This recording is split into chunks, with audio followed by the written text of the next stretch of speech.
care team. We have a security officers that help, trauma surgeons, ED docs, nurses, as well as technicians. So again, only one patient had to undergo surgery. One had to undergo surgery. The expectation is that they both will be released in the next couple of days. Yes, the victim that did require surgery, that was to rule out any additional injuries. I would suspect that she'll be discharged in the next day or two. And Dr. Vai, as far as your patient? Yes, the patient I took care of, she just had what appears to be superficial injuries. She was monitored closely to see if that was in fact any deeper, and she's been doing well. So I expect her to start getting up and out of bed and hopefully out of the hospital soon. How would you describe their strength, their spirit, Dr. Bones told me that the emotional aspects of something like this are very important for patients to recover. I think both girls were very stoic. They were composed. They were talking to us, and I think they were handling it exceptionally well. So you said superficial injury? For the patient I took care of, yes, from all we can tell from the imaging, the trajectory of the missile appears to have gone in a pattern outside of the abdomen, so just in the soft tissue planes. So for us, superficial injury means that it's not a deep enough injury that's going to warrant an immediate operation where we're worried about life-threatening bleeding. It could have still gone through the body. It did go through the body, but through a compartment that didn't warrant an operation, just admission, observation. The one thing that you pointed out as far as psychological effects, we work very closely with that spiritual care, and I'll have Dr. Donovan talk to you guys about this. We have a spiritual care team involved. We also have a clinical psychologist in the hospital who's going to be involved in the care of both patients with the permission of their families. Both families have asked very thoughtful questions about the right time to inform their daughters on what happened and what the outcome and the aftermath of the victims in the accident. So, Dr. Donovan, you want to make comments? I appreciate the question, and I want to underscore and share with you that the family has asked us to share with the public through you how very much they appreciate the outpouring of prayers and thoughts and gestures of kindness that have been sent to them through various forms of communication. It is tremendously important that we think about whole person care, and so we do have a very strong team of chaplains. One chaplain was with each family for the duration of the time through yesterday and picking up again today. Somebody was with them through the night as well. Those chaplains are trained in a very special way to help bridge the gap between ministry and medicine and be able to help guide people along a very, very difficult situation in the crisis. They are well integrated, as Dr. Borgiani mentioned, with our trauma teams and work with them very closely and so understand kind of the dynamics of that. As was mentioned, the family has been asking very thoughtful questions about how do we talk to our kids about this. That's a great question, and we've had those conversations with them. It's one that's important for the community as well. For those who are not directly impacted, we're not here in terms of a medical need, but certainly have experienced a trauma. And we recognize that kids of this age, their first conversation may not be with their parents. Their network of support is through their kids and through their friends and through their phones. But we urge folks to stay connected with their student children and be aware of those signs. And if you have any doubt, to do reach out for professional help. That's certainly something we can help guide you from here as well if you need help with local resources.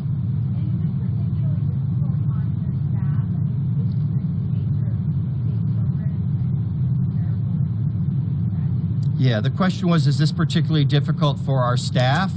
And I would say it is. And at the same time, our teams train on this and are prepared for this. And so we work on this on a fairly regular basis to be prepared to deal with a mass shooting, earthquake, fire, various things that are going to take a lot of resources, a lot of people working closely together. we also recognize that a few days from now, they will need care as well. And so we have processes in place to go back to our caregivers and to make sure that we're nourishing and caring for them as well in the aftermath of such an event. When they first arrived, did they say anything? Did they have any idea what happened?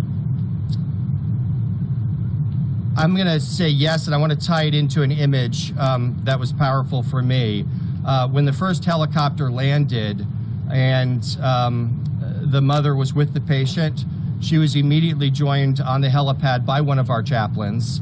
The three of them, the patient, the mother, and the chaplain, were immediately in conversation, not only dealing with the medical evaluation and issues as they were wheeling over, but immediately starting to process the events and helping the person and the patient and everyone involved to process through and help manage their emotions as a part of this. I don't know the answer to that.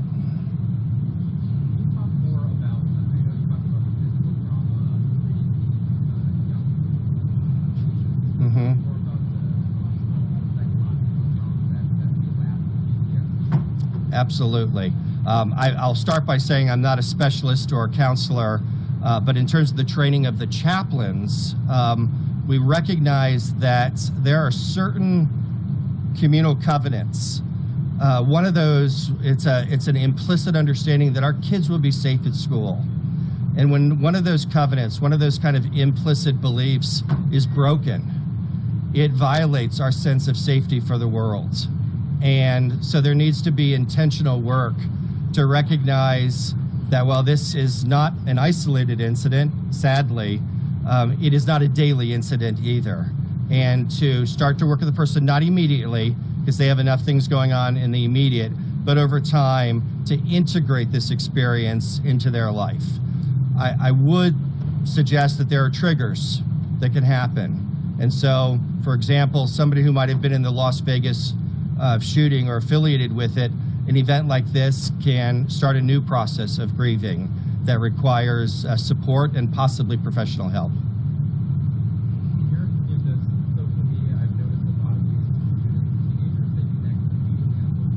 Yes.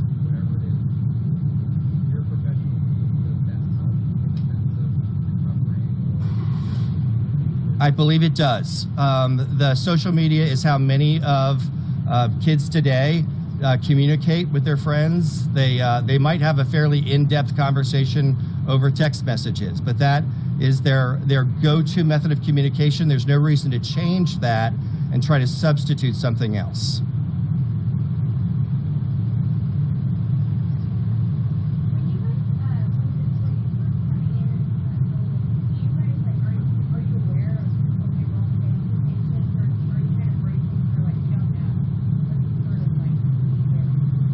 Yeah, I'm going to turn that over. You want to take that? Thank you.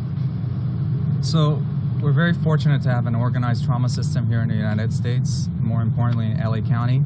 So during any sort of emergency response, that is responded to a radio room where a trained nurse takes the information, based on that decides if a patient meets a trauma criteria for activation to the the closest trauma center. And then based on vital signs, mechanism of injury, and concerns for life-threatening injury, the scale of the activation can be escalated, which really makes a difference for us. It helps us because we do get some lead time. We're fortunate enough to have lead time with both victims. Both myself and Dr. Valle actually greeted the patient on the helipad along with the rest of the treatment team as far as transport. Those few extra minutes gives us a lot of information, because we're not going to be able to do any interventions on the helicopter pad. However, we're able to start working on the victims. So the girls then tell you that they have been shot? Correct.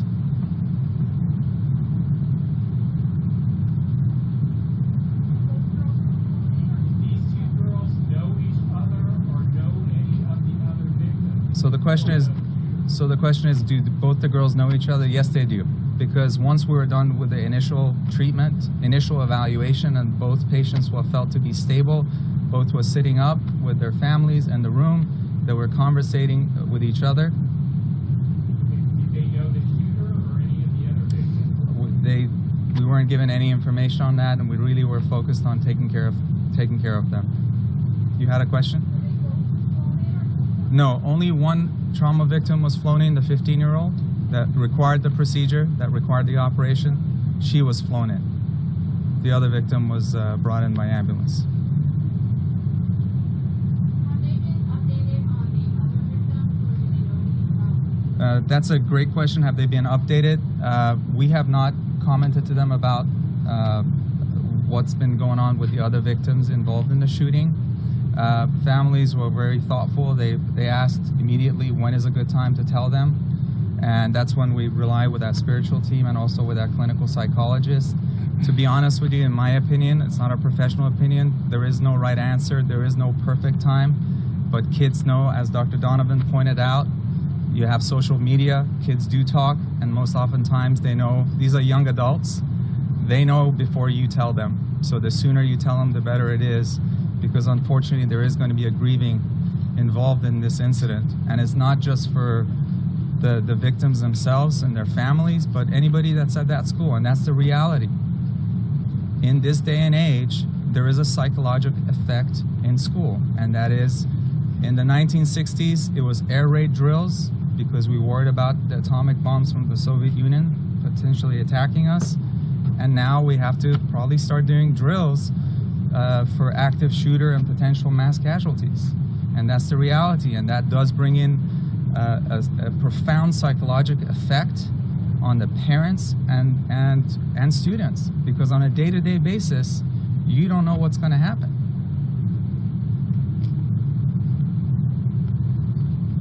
During your time with them, were you able to determine whether they felt that they were specifically targeted or just random shots fired their way? We didn't get any information, and they didn't disclose any information as far as they're being targeted. As pointed out by the rest of the team, they were in great spirits. Honestly, I mean, these are historic young adults. They were great. They held their composure despite being shot, and being shot in the torso is a big deal. It is a big deal. They were very historic. I'm very proud that as young adults, they were able to compose themselves.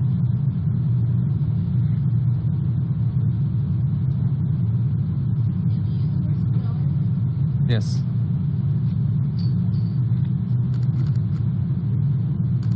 Any other questions? Borazjani, Borazjani.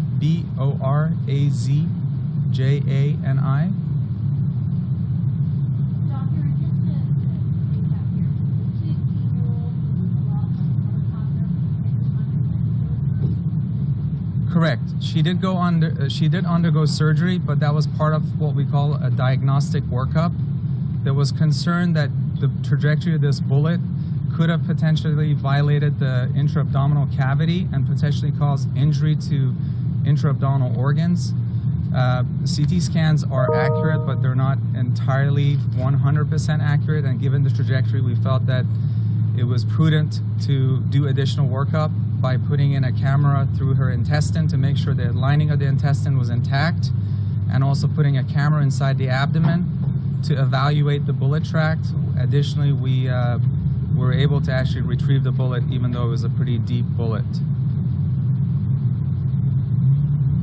How often do you have to answer this before I apologize? How often at this hospital do you deal constantly, regular basis, occasional? So the question is, how often do we deal with penetrating injuries? I would say that we range anywhere from the teens all the way up to the 20% region. So out of 100 trauma victims that we greet in this hospital, anywhere between 5 to 25 patients have penetrating injuries. This is a common occurrence. I'm sorry? This is a common occurrence. It's not like it happens once a month. It's a regular. It is a common occurrence. Unfortunately, in the United States, annually, there's 38,000 deaths associated with firearms. There was approximately 83,000 non-fatal accidents from gunshots. So it's just a reality of the world that we live in. What would you tell parents that have guns in their homes with children this age? I'm going to have Dr. Donovan answer that question.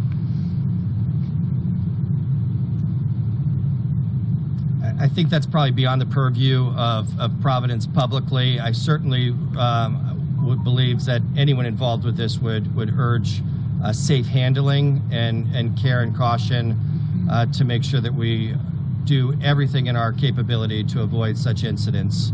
But we recognize it is a divided issue, certainly.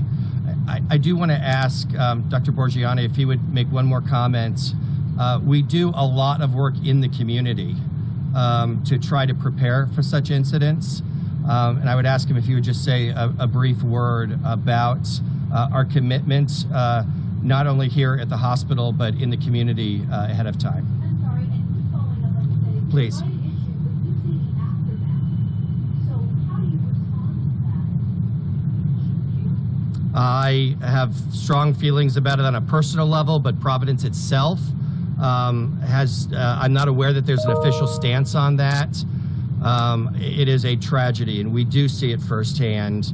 And I don't think there's a single person that would argue we certainly need to take some measures. What those measures are beyond my immediate purview.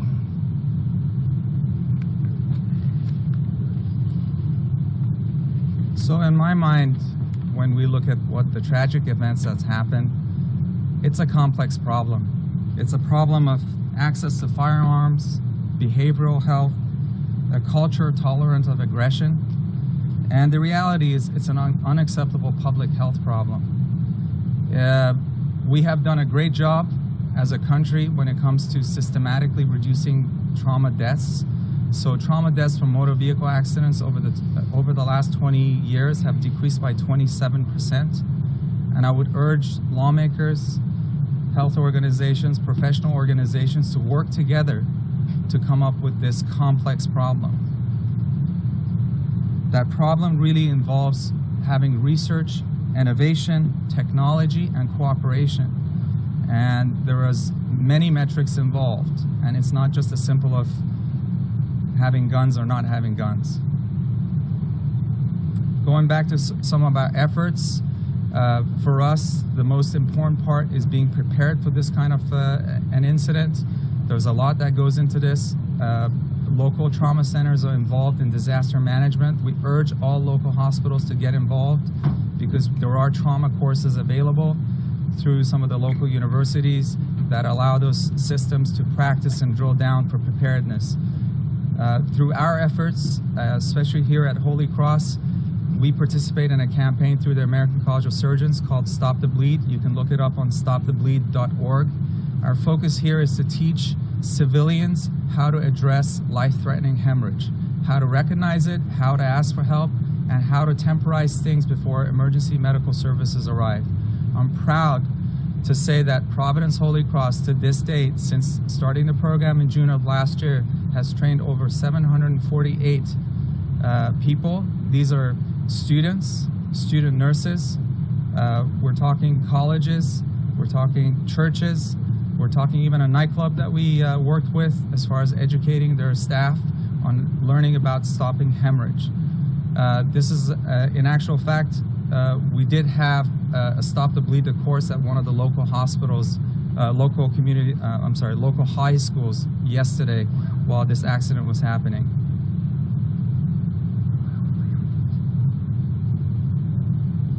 Any other questions?